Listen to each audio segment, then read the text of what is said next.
So to speak, please raise your hand using the reaction emoji at the bottom of your screen, and you will be unmuted by one of our panelists. Questions can also be submitted using the chat feature, which will be monitored by our wonderful SSIS Business Ops staff. Closed captioning can be enabled using the CC button located on the bottom left of your screen. And this session is being recorded and will be posted on the Minnesota Child Welfare Training Academy website soon. So, because this is going to be recorded, we do have to give you a chance to take a look at the Tennyson warning, which is basically saying if you stay on and you talk, you're going to be recorded and you're going to have to accept that. If you don't want to, you have to jump off. But I'll give you a chance to read it over for yourself.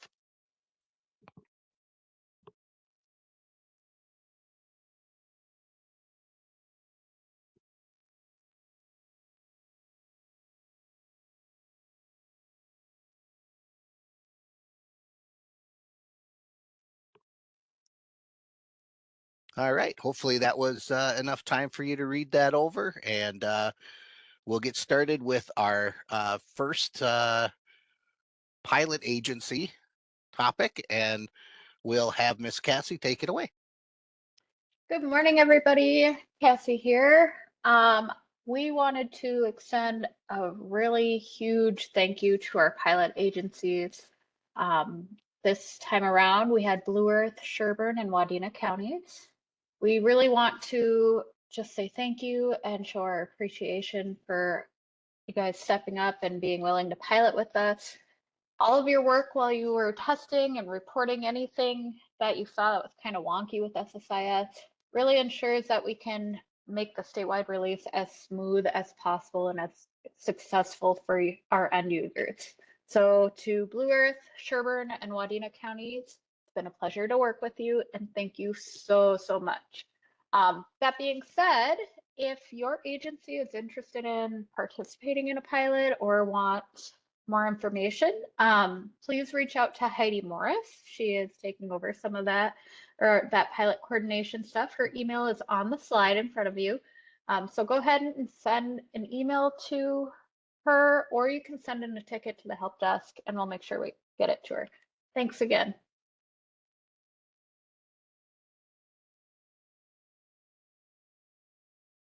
All right. Well, thank you, Cassie. And I guess next we'll just get right into the release information. So we'll get started with new child maltreatment allegation details. Take it away, Erica. Thanks, Ross. Hi, everyone. I'm Erica Peterson. I'm a child welfare SME over in business operations. I just have a few updates this release.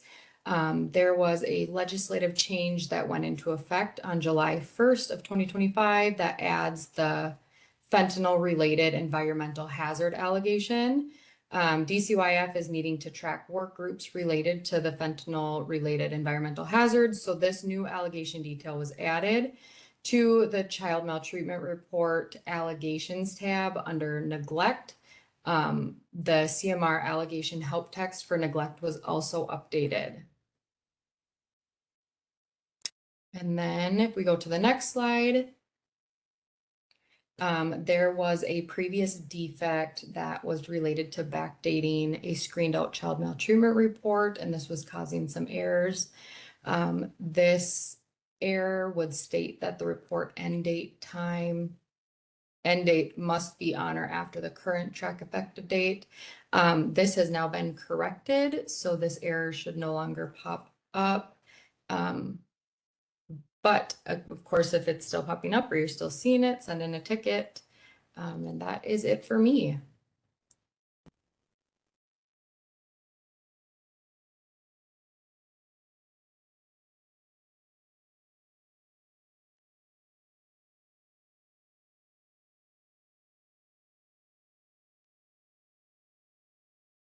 Next up is date range default change.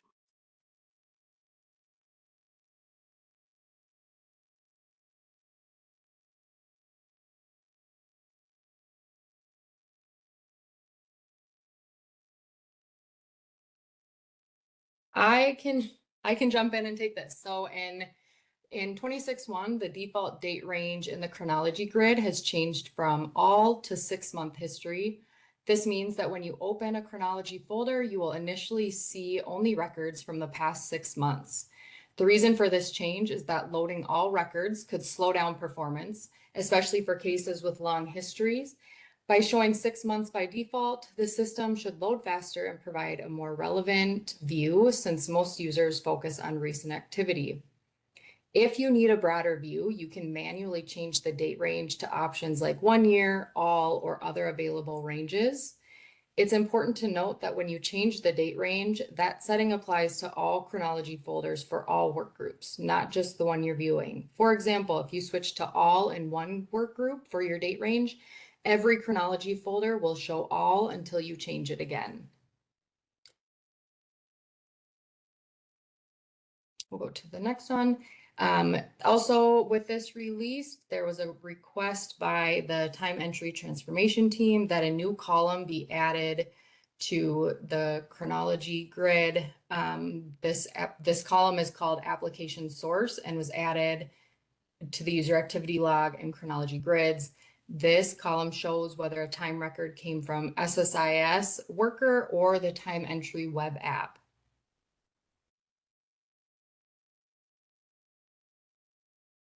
All right, with that, we can take any questions on what we've covered thus far.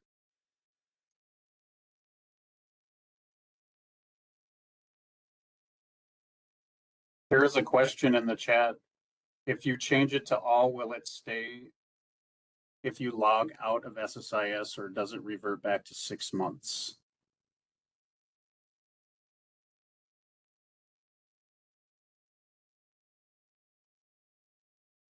That's a good question. I'll have to look into that and I can put it in the chat when I get that information. I believe the documentation says that when you change it, it should change it for all work groups, and I believe it stays, but I don't know that it was tested that way during the pilot, so I'm not for sure.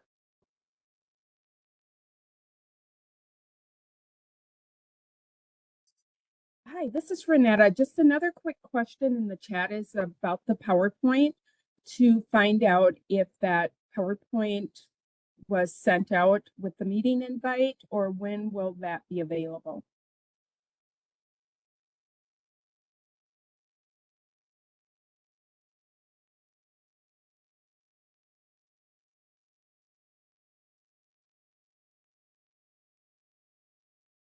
We can look into that right now, so sorry about that.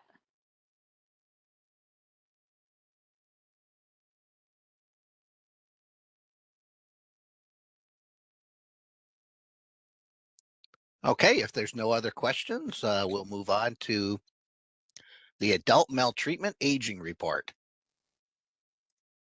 Go ahead, Anna. Good morning, everyone. My name is Anna Chalupka, SSIS training specialist with the user support team, and I will be providing an overview of the recent updates to the SSIS adult protection. So on this slide, it's showing that the adult protection aging report that's listed under the general reports has been removed from the adult maltreatment folder. Next slide. The next slide is regarding the adult closing assessment. The SDM tool, Adult Protection Final Safety Assessment, has been renamed to Adult Closing Assessment, and no other changes were made to this assessment. So with this assessment, or with this SDM tool, it was just a name change. Next slide. So the next few slides will cover a high-level overview of the changes for the Adult Safety Assessment SDM tool. So the first change, there's a name change from Adult Protection Initial Safety Assessment to Adult Safety Assessment.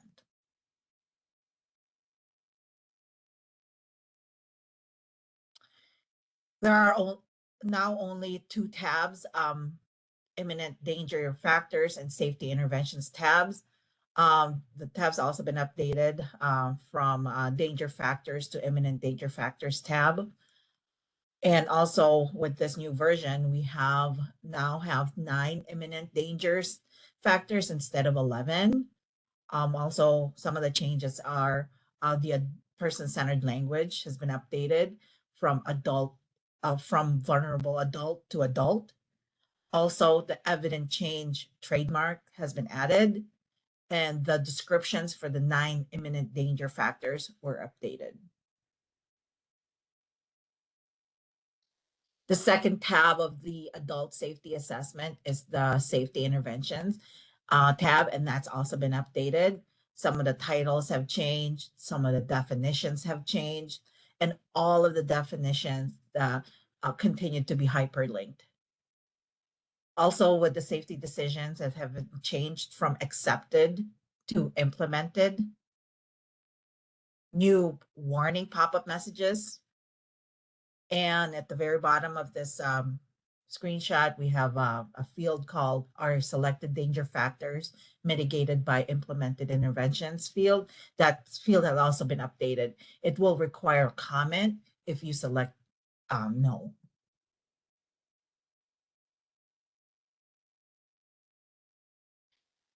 The SSIS Adult Protection User Guide, March 2026 edition, and the SSIS Adult Protection User Guide changes, version 26.1 documents are now available online. Check them out at they're located in the SSIS resource page under the worker documentation website, and also you can find it under the SSIS Adult Protection Worker Training website. Appendix D has been added in the Adult Protection SSIS User Guide, and the Appendix D is regarding adult safety assessment, and so that's included in that edition of the March 2026 edition. And we will cover the Appendix D, and that's regarding the updated assessment and the upcoming adult SSIS Adult Protection Worker Training. So please register on Train Link if you are interested and available. Next slide. So these are our dates for the upcoming worker training. Again, it spans 2 days and it's from 9 to 1 each day.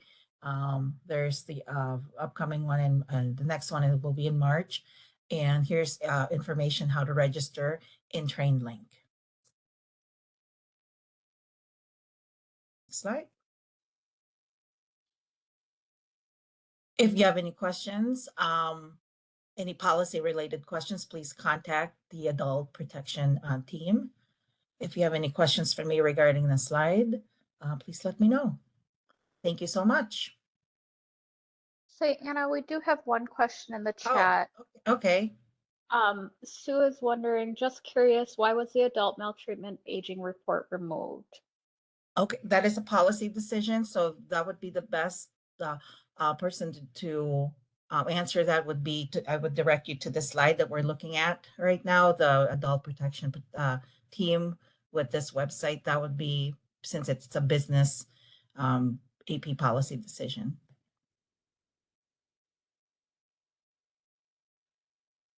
Thanks, Anna. That's all we have in the chat. Thank you. All right, well, next up is prevention services.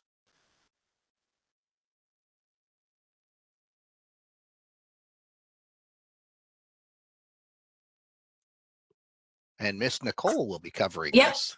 I'm here. Thanks, everybody. Hi, this is Nicole Needham. I'm a child welfare subject matter expert on the BizOps team. So for this screen, the prevention services eligibility can begin on any date after the continuous placement end date.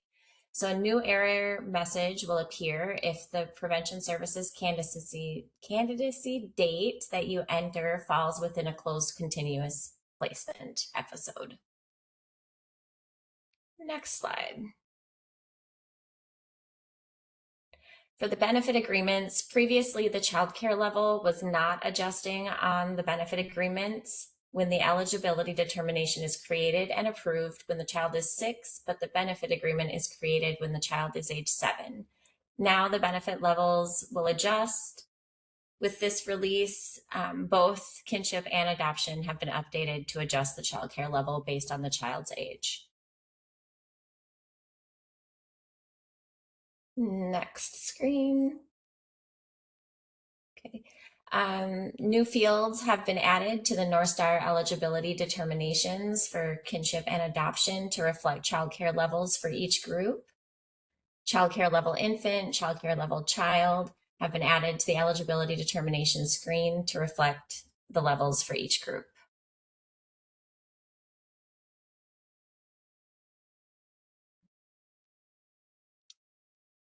For this one, so this is new. The qualified individual documentation log will be available with this release. The onboarding of the QI portal, which is what the qualified individuals will be using, will be a phased in rollout, and it begins only with the state contracted QIs. So for agencies, what that means is that if you're making a QRTP assessment referral to a state contracted QI, they will be using the QI portal to complete all of their documentation and then send it to the agency. So agencies will need to send their referrals as normal, make sure that they enter the QI into SSIS as a professional collateral. It is recommended that all QIs within your agency are linked to the same BizOrg. After the agencies send the referral per their usual process, they will enter the QRTP assessment, the initial information. It's those highlighted portions on the screen there. And then the QIs will receive that referral and complete their CANs and QRTP assessments in the portal, which then will submit to SSIS. And then next screen. For agencies to access those completed assessments, what they will do is navigate to the QI documentation log, which is in the same searches and logs section in SSIS as other logs are. They then will run the search, select their child, and then they will need to accept or send for revision. What you're actually going to be accepting or sending for revision is when you compare the information from the Agile Apps data, where the QI portal is, to the agency data. As long as those two things match, then you can select accept, and then the CANs and QRTP assessment. Sorry, next screen. Nope, my bad. Go back one. My apologies. I thought there was one more screen. But so once you accept it, those assessments will populate into SSIS. So you won't have to get paper documents or email documents and then enter those into your assessment forms. But again, just so agencies are aware, just a reminder that only the state contracted QIs are currently using the QI log. So if you aren't using a state contracted QI, this will not be something that you're using right away. You can reach out to Erin and Mary regarding QRTP policy about this as well. And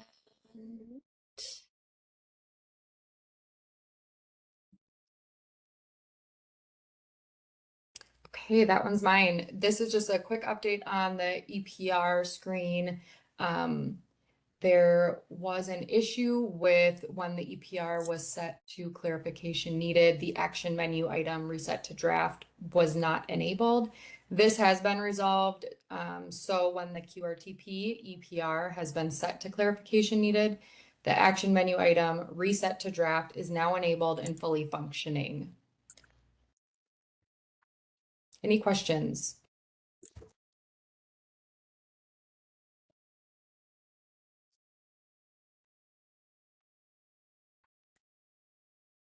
It looks All right. like there's a question.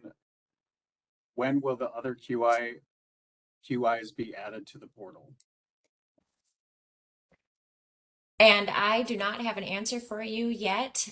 We had hoped that our pilot agencies would potentially have a QRTP assessment for us to test during pilot stage, but they didn't have any that were coming. And so we are kind of using the state contracted QIs as our testing group to make sure that it's all working wonderful and well before it goes statewide across the agencies. But if you have more specific questions about that, I would reach out to QRTP policy on the foster care team.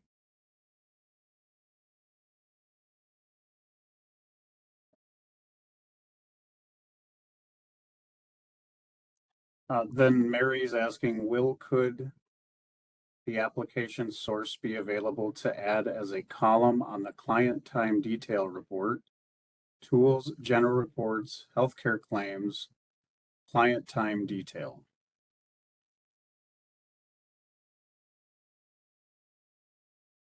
That sounds fiscal to me. Sorry.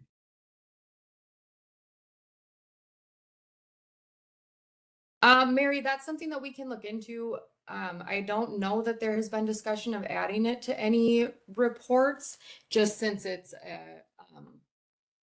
really just to denote if time was entered in the web app or in SSIS. But we can look at entering that as a potential enhancement request.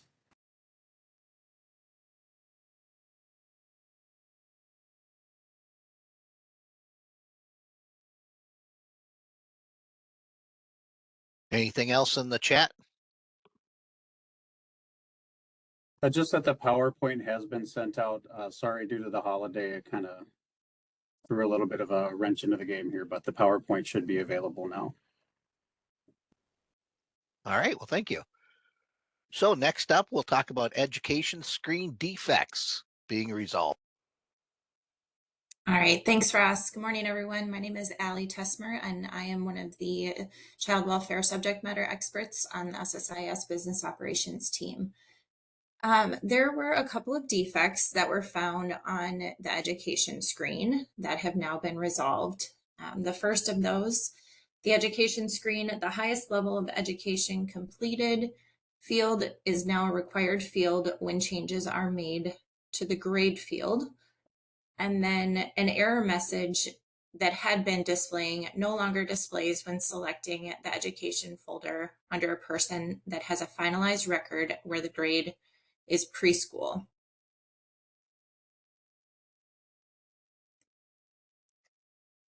All right, and then there was a defect with the Help Me Grow link, and that has now been resolved as well. The Refer Online hyperlink on the infant and toddler intervention screen has been fixed and correctly navigates to the Help Me Grow website now. I will pass it over to Andrea. Hi, my name is Andrea Boom, and I'm the SSIS admin. There's been some changes, and they have done password updates. The new password requirements and the change password messaging have both changed. Passwords now must be at least 14 characters and not more than 20. They must include one uppercase letter, one lowercase, one number, and one special character. After you've entered your password, you can hold the eyeball icon at the end of the field to display your password. A character counter was also added to the right of the field so that you know how many characters you've entered. And once all the requirements have been met, the password field symbol will turn green. Next slide. The default causing the last character on the user ID to be dropped in the login screen of case-wide access has been corrected. The correct user ID will display on the login screen, preventing the user from receiving the warning message upon login. Any questions? If not, I'll pass it on to Holly.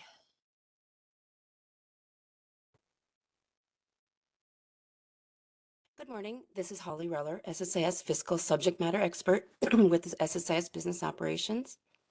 Several FFPSA proofing errors were fixed with this release. These updates ensure payments, especially one-day payments, are matched to the correct placements, and that proofing works correctly when the business organizations change, and all required reviews, including extended placements, are properly checked across continuous placements. Payments will now provide proofing message 1293 when the individual is missing a placement recommendation of qualified individual within the QRTP assessment.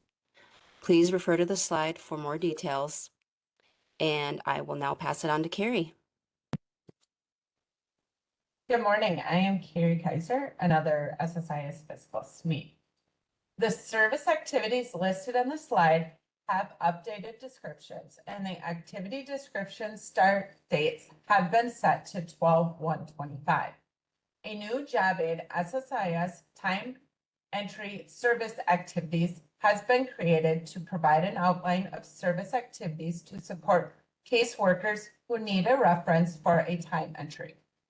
The job aid is located on the SSIS resource page under the SSIS time entry web application section and offers a general guidance while allowing flexibility for agencies to use it in a way that best fits their needs and adapts to their internal time reporting policies.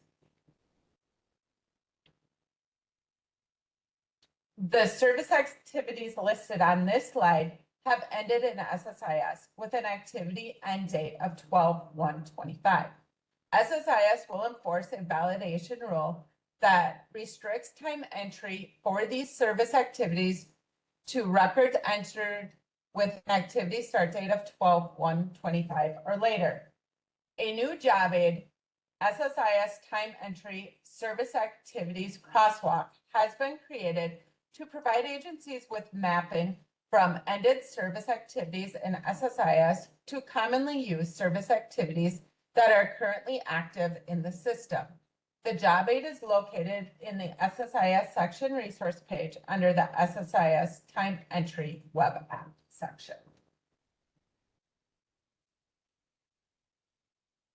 And lastly, previously HCPC modifier T011 was used for both DD service code 505 and mental health PASRR service code 408.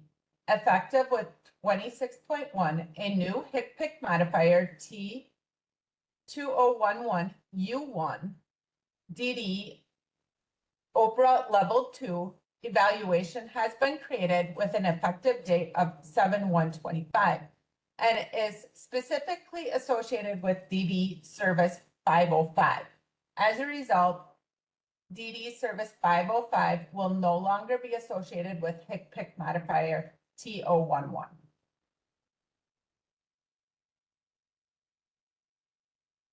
And were there any questions?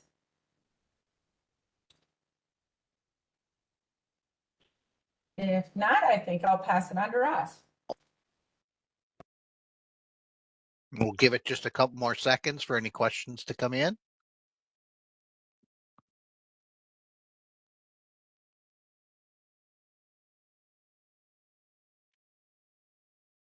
Okay, without any other questions, we'll go into your resources.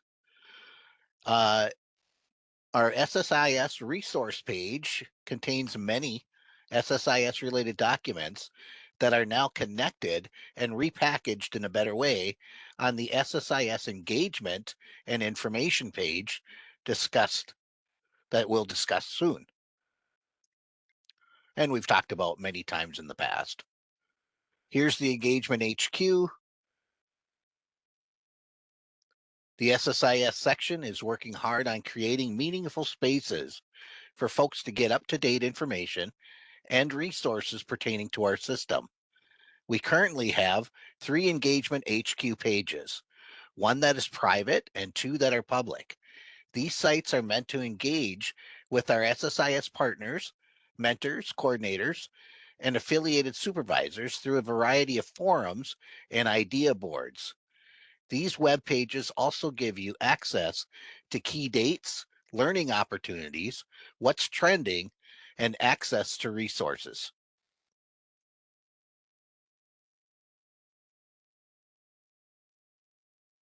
Many program areas will distribute updates, newsletters, or opportunities for learning using Gov Delivery.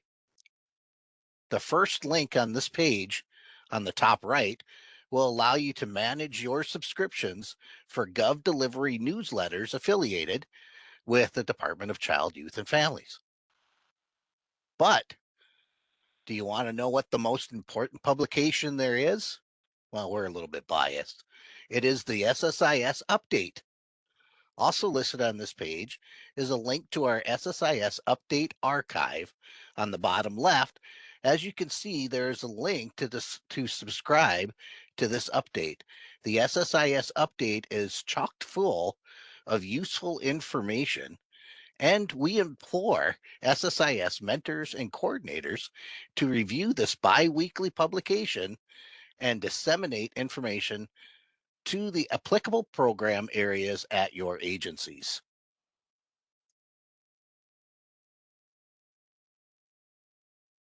We also have the Coffee Talk Archive. The Minnesota Child Welfare Training Academy hosts our Mentor Coffee Talk archives for mentors to peruse as time permits. Now, new to the SSIS Mentor Coffee Talk, well, not new, but it's been around for a little bit, is the agenda with timestamp documentations. This document contains quick links to topics within each presentation.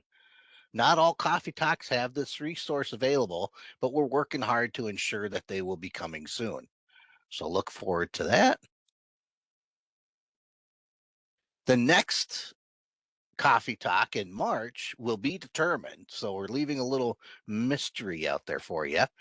We'll send you more information as it develops. As always, we want to thank you for taking your time this morning and hearing about all this information on the release. And we appreciate what you do out there. So as always, stay golden, Minnesota. Radio Ross out.